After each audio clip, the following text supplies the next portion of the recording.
This is not breaking news. This is not a scandal. This is not about one person. Nothing exploded. No markets crashed. No sirens went off. And that's the problem. Because what's failing right now doesn't fail loudly. It fails quietly, procedurally, behind closed doors, in rooms where numbers are supposed to matter. We are watching a system make decisions as if reality is optional, as if cost doesn't exist, as if time can be compressed, as if money will follow orders. You are not supposed to notice this yet. Most people won't because the language sounds confident, the gestures look decisive, and the consequences arrive later. But once a system stops obeying its own math, it doesn't break immediately. It drifts. Then it accelerates. Stay with me. Because this story is not about what is being announced. It's about what cannot be forced. And what happens when power tries anyway. And to understand that, we have to start with who actually controls the system now. Most people think systems are controlled by leaders, by speeches, by signatures on paper. They're not. The system that matters here is controlled by something colder. Capital, discipline, time horizons, return on investment. Money does not respond to confidence. It responds to math. Right now, power is speaking loudly, but capital is listening silently and deciding whether to move at all. This is where the disconnect begins, because the people making the announcements are operating on political time. Election cycles, news cycles, immediate optics. The system they're trying to move operates on market time. Years, decades, long arcs where risk compounds quietly. You can command a press conference. You cannot command a balance sheet.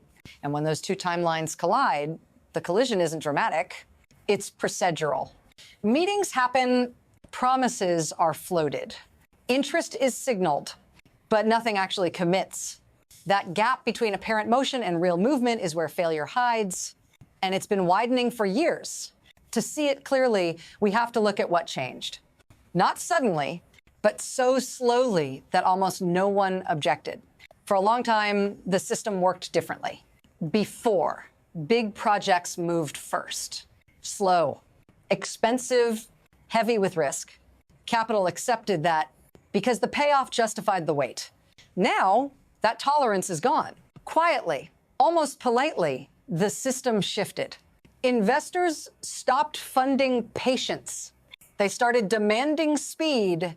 Short cycles replaced long ones. Fast returns replaced durability.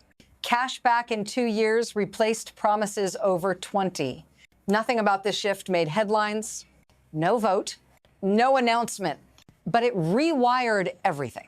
Because once capital expects speed, anything slow starts to look broken. Anything expensive looks reckless.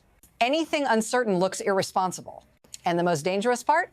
The old language stayed the same.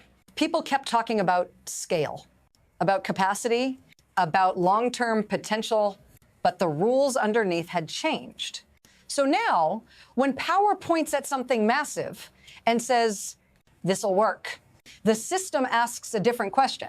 Not can it exist, but how fast does the money come back? And if there's no answer to that, the system doesn't argue. It waits. And waiting in moments like this is not neutral. Because the first visible shock wasn't economic theory. It was a very specific promise. And that promise didn't survive contact with numbers. The promise sounded simple, contained, measurable, a timeline, a percentage increase, a number that fit neatly into a headline, production up soon. It was presented as proof that momentum had already begun, that the system was responding, that the math was lining up. But when you slow it down, the promise collapses under its own weight. Because the increase was real only in isolation, not in context, not at scale. Even if everything went right, even if timelines held, even if nothing broke, the added supply would barely register in the market it was meant to change. That's not a failure of execution. It's a failure of proportion. This is how mini crises work in systems like this. They don't arrive as disasters. They arrive as underwhelming truths hiding inside confident claims. And here's the dangerous part. Those claims weren't meant to solve the problem. They were meant to signal inevitability, to suggest that the hard part was already over. If you're finding this unsettling, stay with me. Because this wasn't the real issue. It was just the first moment where the numbers refused to cooperate. And once that happens, the system doesn't adapt. It reroutes quietly. Here's the part no one likes to say out loud. Systems like this don't fail because people misunderstand them. They fail because people understand them perfectly and proceed anyway. The mechanism is brutally simple. If the capital's already spent, production continues, even at a loss, because stopping costs more. But if the capital has not been spent yet, everything changes. Then the system asks only one question. Is the return worth the risk? In this case, the answer keeps coming back the same. No, not at these prices. Not with this infrastructure. Not with this level of political uncertainty. The damage doesn't fall on the people making the announcements. It falls on the people who would have to commit the money. The crews, the engineers, the shareholders absorbing the downside. And so the mechanism does what it always does. It delays. It studies. It sends teams instead of checks. On the surface, it looks like engagement. Underneath, it's avoidance, because the system has learned something dangerous. That waiting carries less risk than acting.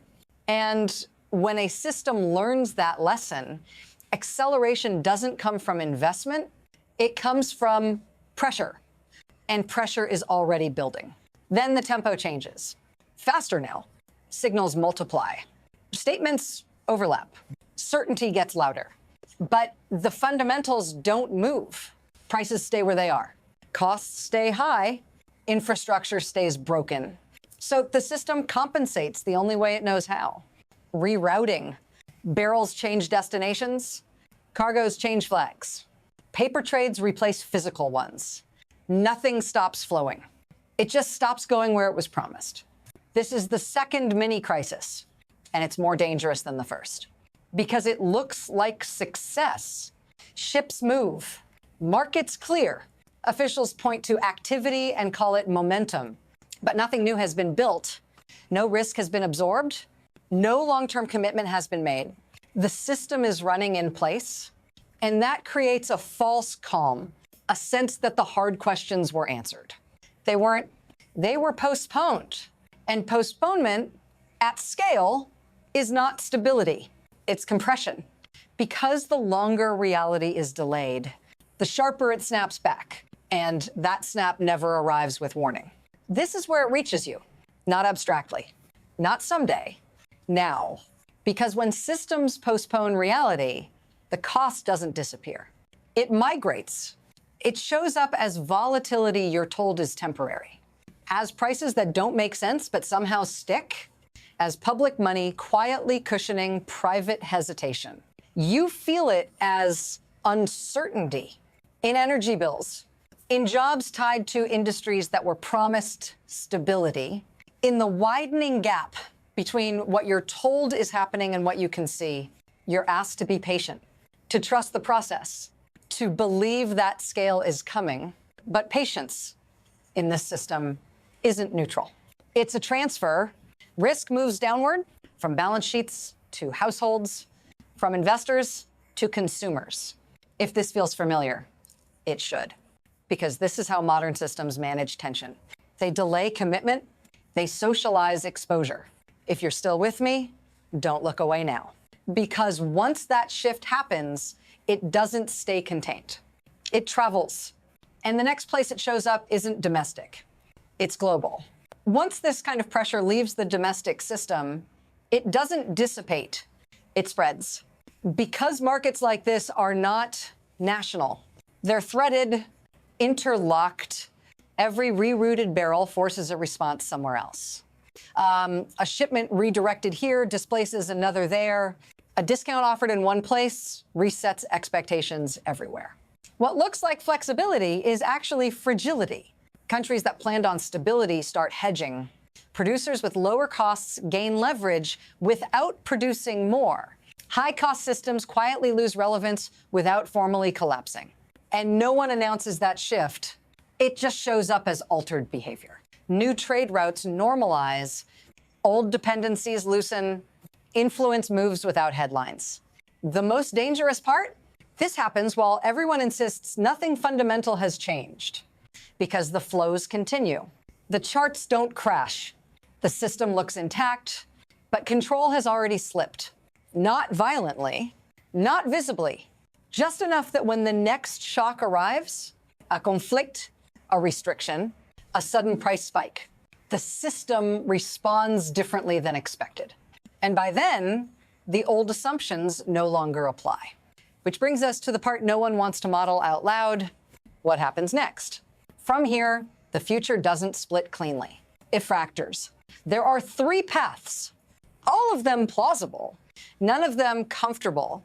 The first is adjustment. Slow, technocratic, quiet. The system recalibrates expectations downward. Ambitions shrink. Promises soften. Nothing dramatic happens, but nothing transformative does either. Stagnation becomes policy. The second path is erosion. More likely, the gap between narrative and reality keeps widening. Capital stays cautious. Public money fills the gaps. Short-term fixes stack up. Confidence doesn't collapse. It thins, year by year, until resilience is gone without anyone noticing, and then there's rupture. This one doesn't announce itself. It arrives through coincidence, a price spike plus a political decision, a supply disruption plus delayed investment. The system is asked to do something it can no longer do quickly, and it fails. Not because it was sabotaged, but because it was hollowed out patiently. Which path we take isn't decided yet. That's the dangerous part, because systems don't choose futures. They drift into them, and drift under pressure becomes acceleration. One last piece remains, and it's the part most people would rather ignore. Nothing here resolves cleanly. There's no moment where someone steps to a podium and admits the limits. No headline that announces the correction, because the system doesn't collapse. It adapts around the truth. It keeps moving. It keeps signaling confidence. It keeps asking you to believe that momentum equals control. But momentum without commitment is just motion. And motion without investment is a warning. What should worry you isn't a single policy or a single decision. It's the precedent being set. That reality can be negotiated. That math can be postponed. That markets will eventually comply. They don't, they wait. They reroute, they remember. And the next time pressure builds, and the system will respond based on what it has already learned. Delay first, exposure downward, correction later. If you're watching this and thinking this feels unfinished, that's because it is. This isn't the end of the story. It's the setup. Because the most dangerous phase of any systemic failure is the part where it still looks functional. Stay with me. The next chapter doesn't start with a crash. It starts with another promise. And that one matters even more.